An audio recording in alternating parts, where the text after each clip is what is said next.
శ్రీమాత్రే నమ. జై గురు దత్తాత్రేయ నమ.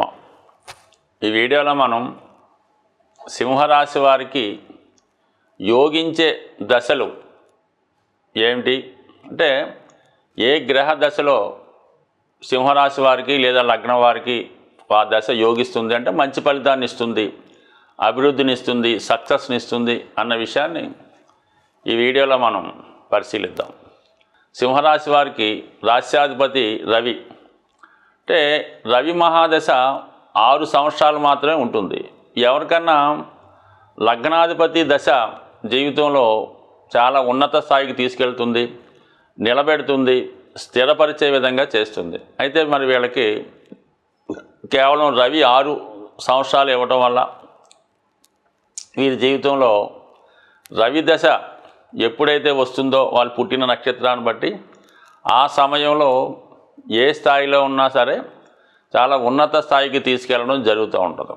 చాలా మట్టుకు ఈ సింహరాశి వారికి స్థిరపడడం జీవితంలో చాలా లేట్ అవ్వడం జరుగుతూ ఉంటుంది.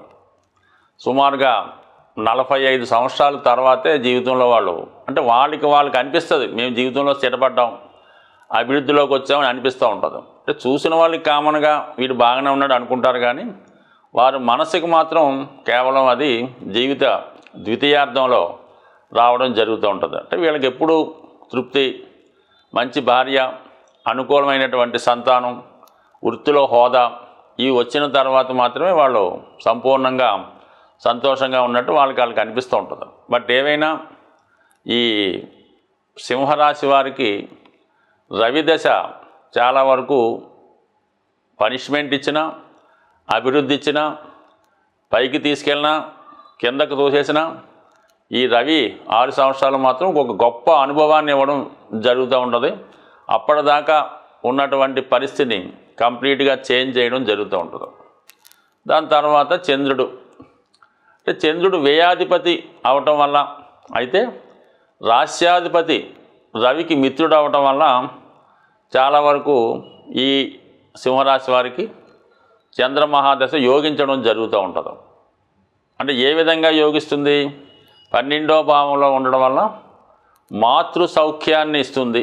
అంటే తల్లిగారి యొక్క, బంధువుల యొక్క, భార్య యొక్క, పిల్లల యొక్క అనురాగాన్ని పొందడం జరుగుతూ ఉంటుంది. సమయానికి ఎవరో ఒకరు మీ యొక్క అవసరాలకి ఆదుకోవడం జరుగుతూ ఉంటుంది. ఒక మంచి నివాస గృహాన్ని, మంచి వాహనాన్ని ఇవ్వడం జరుగుతూ ఉంటుంది. చాలా వరకు సొంత ప్రాంతంలో కాకుండా ఇతర ప్రాంతంలో ఏదైనా విదేశంలో కానీ ఇంకా పెద్ద ప్రదేశంలో కానీ స్థిరపడేలాగా అవకాశాన్ని కూడా ఇవ్వడం జరుగుతూ ఉంటుంది. అంటే స్థల మార్పు అలాగే ఇవ్వడం జరుగుతూ ఉంటుంది. కొంతకాలం పాటు ఇతరుల మీద ఆధారపడే విధంగా చేస్తూ ఉంటుంది. అంటే వ్యయాధిపత్యం అవ్వడం వల్ల అలాగే ఎక్కువగా ప్రయాణాలు చేస్తూ ఉంటాడు.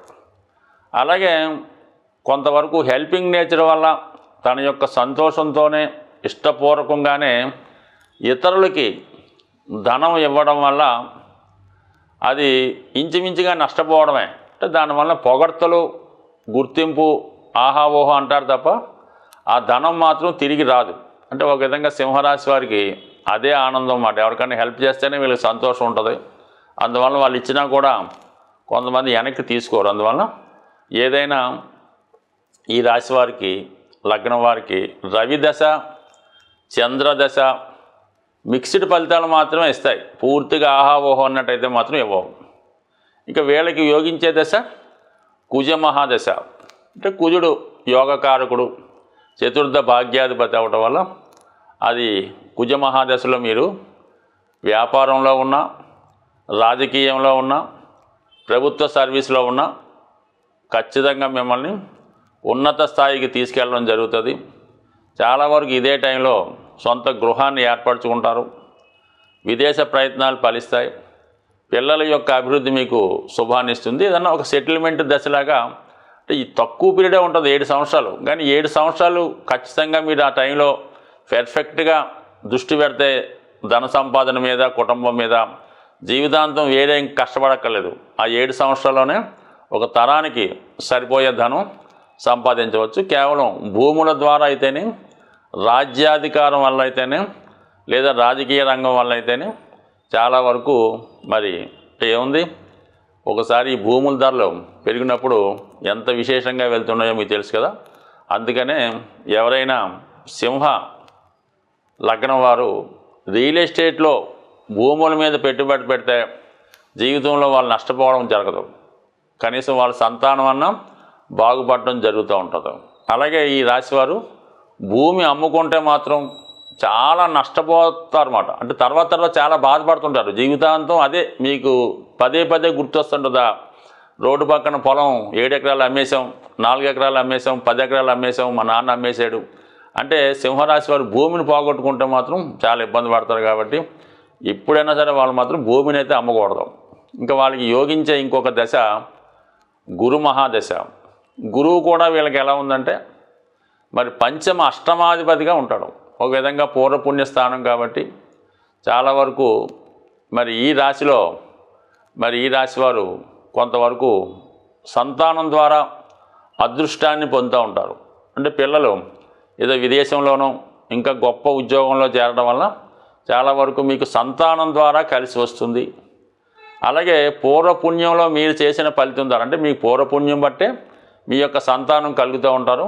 ఆ సంతానం బట్టే మీకు ఈ జన్మలో అదృష్టమో నేమన్ ఫేమో ఇంకోటి కలిగే అవకాశం ఉన్నది. అయితే అష్టమాధిపత్యం కూడా ఉండడం వల్ల చాలా వరకు మీ సంతానం దూరంగా ఉండడం వల్ల మీకు ఆనందాన్నో అదృష్టాన్నో ఇవ్వడం జరుగుతూ ఉంటుంది. అందుకనే పాపం సింహరాశి వారికి యోగించే దశలు బహు తక్కువ. గురువు అయితే 16 సంవత్సరాల్లో అష్టమాధిపత్యం ఉండడం వల్ల సగం పీరియడ్ మంచిని, సగం పీరియడ్ ఇబ్బంది ఇస్తుంటాడు. అంటే 8 సంవత్సరాలు ఇటు అంతే. ఎలాగ రవి 6 సంవత్సరాలు పెద్దగా ఎవరికి యోగించడు. చంద్రుడు 10 సంవత్సరాలు వ్యయంలో ఉంటాడు. ఇంచుమించు ఖర్చు, అవుట్ గోయింగ్, లాసే. ఇంక ఉన్నదల్లా కుజుడు. అంటే కేవలం ఒక 7 సంవత్సరాలు మాత్రమే ఈ రాశివారికి అదృష్టాన్ని ఇచ్చే దశగా భావించాలి. అందులో ఒక 8 సంవత్సరాలు, ఒక 15 సంవత్సరాలు సింహరాశి వారు ఏంటంటే గొప్ప వంశంలో పుట్టిన, ఉన్నత స్థాయి జమీందారీ వంశంలో పుట్టిన చాలా వరకు ఈ టైంలో వీళ్ళకి స్ట్రగుల్ ఫేస్ చేయడం జరుగుతూ ఉంటుంది. అంటే అదృష్టం ఏంటంటే సింహరాశి వారికి గొప్పవారి ఇంట్లో, అంటే ప్రస్తుతం అనుకుందాం తల్లిదండ్రులు ఇద్దరు ఉద్యోగాలు చేస్తుంటారు, సొంత ఇల్లు ఉంది, అన్నీ ఉంది, అటువంటి కుటుంబంలో ఈ సింహలగ్నం వాడు పుట్టాడరా అంటే వాడి జీవితంలో ఆ పెద్దలు సంపాదించింది అనిపిస్తాడు తప్ప జీవితంలో ఏమాత్రం కష్టపడ్డం, సంపాదించడానికి ఇష్టపడ్డం. అదే చాలా బీద కుటుంబంలో, ఇంచుమించుగా పూట గడవడానికి కూడా ఇబ్బందిగా ఉన్న కుటుంబంలో, తల్లిదండ్రులు చదువు కూడా సరిగ్గా చెప్పించలేని కుటుంబంలో సింహలగ్నం వాడు జన్మించాడరా అంటే ఖచ్చితంగా కుటుంబాన్ని వృద్ధిలోకి తీసుకొస్తాడు. ఆ తల్లిదండ్రులకి బాగా ఉన్నత స్థాయికి తీసుకెళ్తాడు. వ్యక్తిగతంగా వీడు బాగుపడతాడు. వీడి సంతానానికి కూడా లోటు లేకుండా ఒక తరానికి సరిపోయే ధనాన్ని కూడా సంపాదించడం జరుగుతూ ఉంటుంది. కేవలం ఈ సింహలగ్నం యొక్క ప్రత్యేకత అది. అంటే సింహం కూడా ఏం చేస్తుందంటే ఎప్పుడు పెద్దగా ఏమి వెళ్ళి వేటాడదు. తనకి ఎప్పుడో ఆకలిస్తే అక్కడికి వెళ్ళి ఏదో వేటాడి మళ్ళీ పడుకోవడం జరుగుతూ ఉంటుంది. ఈ సింహలగ్నంలో జన్మించిన వాళ్ళు కూడా అంతే. వాళ్ళకి సరిపోయినంత వరకే వాళ్ళు సంపాదించుకుంటారు. ఆల్రెడీ సంపాదించుంటే కష్టపడకుండా దాన్ని ఎంజాయ్ చేయడం జరుగుతూ ఉంటుంది. అయితే ప్రజాసేవ చేస్తూ అటు రాజకీయ రంగంలోనూ ఇంకో రంగంలోనూ రాణిస్తూ ఉంటారు. అయితే మిగతా గ్రహాలు కూడా సహకరించాలి. కేవలం సింహలగ్నంలో పుట్టిన ప్రతివాడు రాజకీయ నాయకుడు కాలేడు. అలాగే మకర లగ్నంలో పుట్టిన ప్రతివాడు ఇబ్బందులు పడక్కర్లేదు. ఏదైనా మిగతా గ్రహాల స్థితి, జాతకుని యొక్క బాల్యం, అతని యొక్క ప్రవర్తన, అతని యొక్క ఆలోచన విధానం బట్టి, పూర్వ పుణ్యాన్ని బట్టి, తల్లిదండ్రులు చేసిన పుణ్యాన్ని బట్టి కూడా జాతకంలో దశలు యోగిస్తూ ఉంటాయి. బట్ ఏదైనా మరి మనిషి జీవితంలో మంచి దశలు రావాలంటే సింహరాశి వారికి ఉన్నాయే యోగించే దశలు తక్కువ.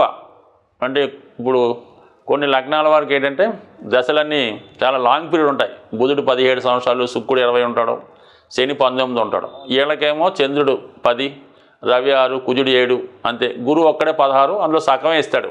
ఈ విధంగా అందుకనే వీళ్ళు టెక్నికల్గా ఎక్కువ పెద్దగా రాణించలేకపోతుంటారు. బట్ ఏదైనా ఈ రాశివారు కంప్లీట్గా ప్రతిరోజు సూర్య నమస్కారం చేసుకోవడం, ఆదివారం నియమంగా ఉండడం, ఆదిత్య హృదయం చదువుకోవడం, సూర్య భగవాన్ని ఆరాధించడం వల్ల జీవితంలో ఏ స్థాయిలో ఉన్నా సరే 10 మందికి ఉపయోగపడే విధంగా అభివృద్ధి చెందే అవకాశం ఉంటుంది. స్వస్తి.